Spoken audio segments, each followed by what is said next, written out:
this next one gets a little bit more philosophical.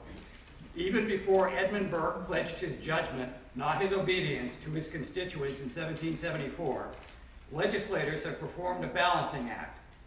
Please discuss how the following will influence your votes in Congress: the opinions of your constituents, your conscience, your oath, the positions of the Republican Party and House Republican leadership, and finally, the positions of other groups, such as the House Freedom Caucus or a squad.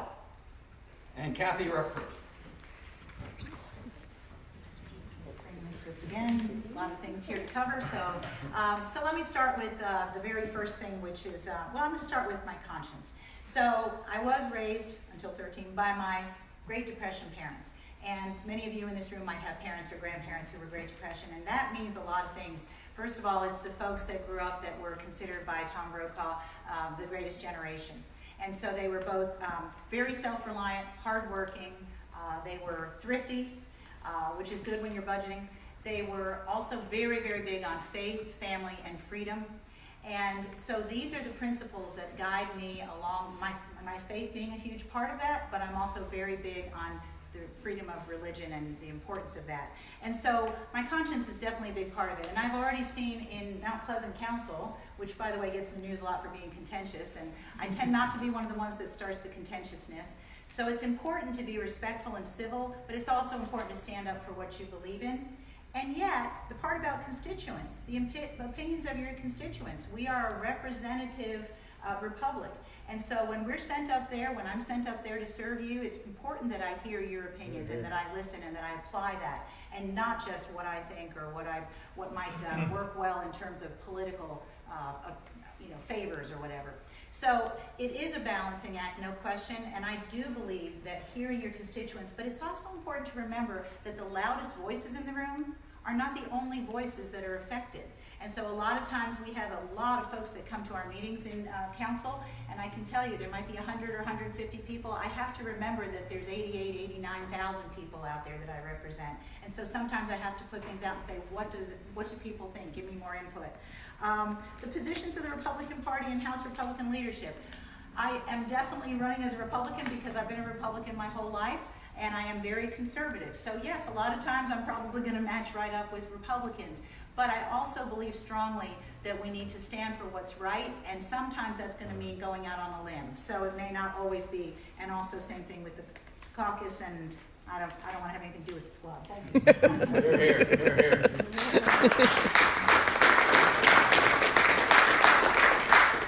Edmund Burke, for those of you who are a little confused on this, he's the one that said that the only way evil will prevail is if good men stand by and do nothing. Okay? Those are pretty powerful and profound words. You know, when we look at the opinion of our constituents, all right, so Ronald Reagan said that if we are 85% on the same page, then we're right there together. Okay, so that's basically how I'd go on the back. You thinking 85% the way I'm thinking, then we got some room there. We're on the same page. As far as your conscience, yes, your conscience, that's the principles that you stand upon, and that's where I'll stand on, because that's what governs you. That's what God gave you. That's what your parents gave you when they raised you, on the compassion, on your strength, on your temper, and your whole demeanor. It's very important. As far as my oath, that's my word. And if I gave an oath, that means I gave that oath, and chances are my hand was on a Bible. And if my hand's on a Bible and I gave an oath, you can bet your bottom dollar I'm gonna stand by my oath. And I'll never prostitute what I think in order to give a lot to get a little. That just won't happen. As far as the position of the House, listen, these House Republicans, and many times, they have a herd mentality. I'm not the herd mentality. I haven't taken one single penny from special interest groups, and I won't. I haven't asked any of you for money, and I won't, because I'd rather step on a rusty nail than to ask you for your money. But I'm going to ask you for your vote eventually, but right now just pay attention to all of it so you can make the best decision on who to vote for, who's going to hit the ground running. Right now, my group has swung elections across the country, from Missouri to North Dakota, North Carolina, Florida, Texas, Arizona, and just recently in Kentucky. I can hit the ground running because I have the ear of those lawmakers, because I already know them, not to mention the relationship I have with the president. He wants to help me, and by helping me, he'll be helping you.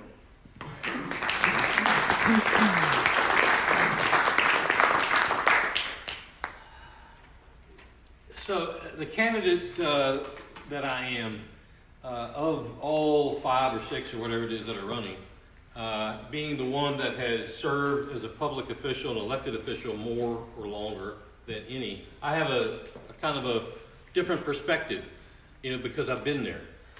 What my commitment is, first of all, is to my faith in the Lord Jesus Christ. That before anything, that's who I am. That's what guides me. My principles, they are what they are.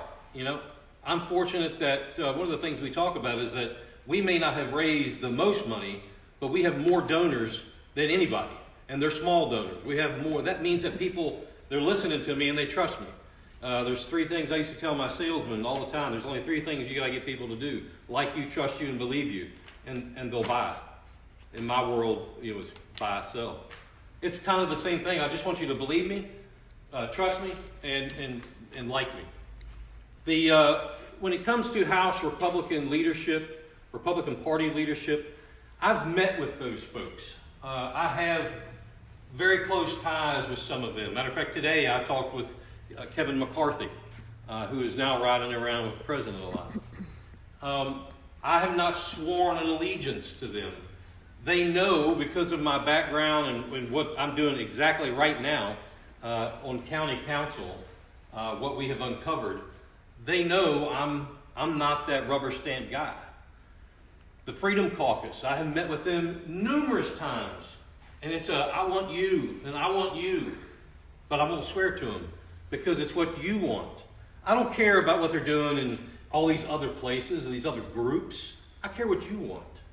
And if the 1st District wants X, and it's within my moral compass and in my beliefs as a moral perpetude, then that's what I'll do. It's what you want, not what I want.